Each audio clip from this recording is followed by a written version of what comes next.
Good morning, class 12. So today is philosophy, okay, chapter 5, categorical syllogism. Good morning, class 12. So today, as per the routine, you have philosophy, and we are in chapter 5, categorical syllogism. Okay, categorical syllogism. So we will do categorical syllogism by Venn diagram. With the help of Venn diagram, we will understand today syllogism. So we know the four keyword, that is all comes under positive, some is also positive, no it is negative, and some not is also negative. So this is the four keyword you can say.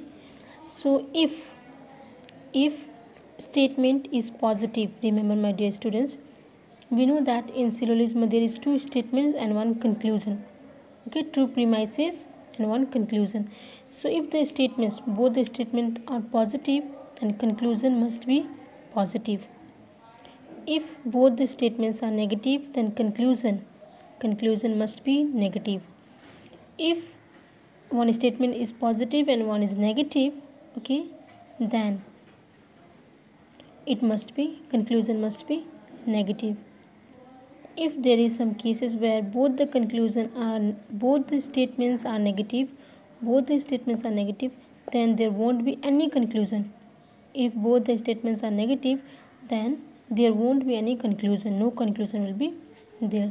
So this the same thing. Okay, the same things I will be explaining you with the help of Venn diagram. So here one question is given, statement all A is B. All A is B. So we can draw A is like, suppose I am drawing here. This is your A. Okay, this is your A, and let this whole big circle be B. So all A is B means all A. This is all A. So whatever A is there, it means all A is B. Like suppose I am giving you example, like all West Bengal are India. So let it be West Bengal and this whole be India. So we can say that all West Bengal are India. It means some India is also West Bengal. We can give the conclusion. Similarly here all A is what? B. So conclusion, there must be conclusion. Some A is B. Some A is obviously B, and also some B, because this is also the part. Some B is also A. Okay, some B is also A. But remember my dear students, we cannot a restatement, okay, restate the same statement in conclusion. That will be negative. So if the statement is positive, you can see the conclusion is also positive. Now second statement, some A is B. Some A is B. So conclusion is some A is B means, just as I have drawn here also, again I will show you. This is, let it be A, and this is B. Okay, this is the portion which are there. Okay, so here it is A also and B also. So that's why some A is B we can say. So this is the question, some A is B. If some A is B, we can conclude that some B is A. Yes, obviously, because B is this. So some B is also A, some A is B. But this is right, statement is given, some A is B. We can say some A is B, but it is already in statement, so we cannot.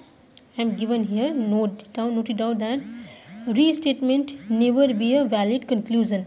So restatement never be a valid conclusion means we cannot restate the same statement in conclusion. It is wrong. Okay, that's why only there is one conclusion, that is some B is A.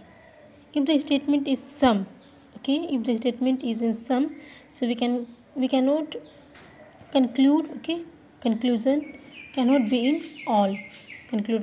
Conclusion also must be in sum only.